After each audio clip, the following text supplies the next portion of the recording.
Bien, intéressons-nous maintenant aux vues parallèles. Alors, vous allez voir qu'il y a quelques petites subtilités à comprendre. Alors déjà, vous voyez que quand on va créer une vue parallèle, on n'a pas forcément tout de suite l'héliodon activé, donc il va falloir activer un héliodon éventuellement. La boîte de coupe n'est pas forcément nécessaire, ça c'est assez intéressant. On va voir qu'on peut couper le modèle directement avec la vue parallèle. Je vais pouvoir aussi donc prendre des prédispositions pour pré-paramétrer en fait tout simplement la caméra. Donc là j'ai des vues de face, vue de dessus ou tout simplement une vue axonométrique.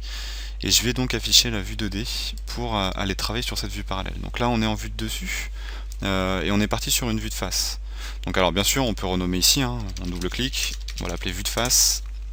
Et on va donc tout simplement avoir plusieurs possibilités. Alors, les traits ici, alors le point gris c'est tout simplement la cible, le point rouge c'est la caméra, exactement comme pour la caméra classique, et vous avez des traits en fait, vous voyez, qui vont vous permettre de couper le modèle. Voilà. Si vous voulez zoomer, vous voyez que là en fait on est un petit peu loin peut-être, vous allez pouvoir zoomer en prenant les traits rouges qui sont sur le côté, qui vont resserrer en fait, vous voyez, la caméra. Et ensuite vous allez pouvoir couper éventuellement dans le modèle. Voilà. Alors bien entendu après vous allez pouvoir avec la touche Shift et la molette de la souris, recentrer éventuellement directement aussi en prévisualisation votre fenêtre. C'est faisable tout simplement aussi directement ici sur les vues de côté, si vous le souhaitez bien entendu.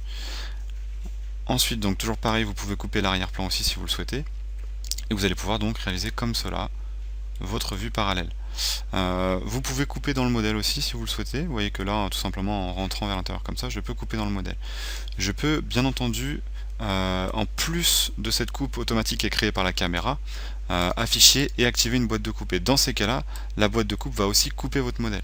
Okay, donc vous allez avoir la possibilité de couper deux fois votre modèle. Donc à vous de voir si vous souhaitez ou pas réaliser cette opération. Sachant que là, vous voyez que par exemple, j'ai coupé aussi la partie supérieure. Parce que je suppose qu'ici, voilà, ma boîte de coupe est peut-être un peu basse. Voilà. Donc vous avez quand même la possibilité de couper de deux manières différentes le modèle et de les additionner si vous en avez besoin. Dernière chose, donc bien sûr vous allez pouvoir faire des axonaux, des vues de dessus, ainsi de suite.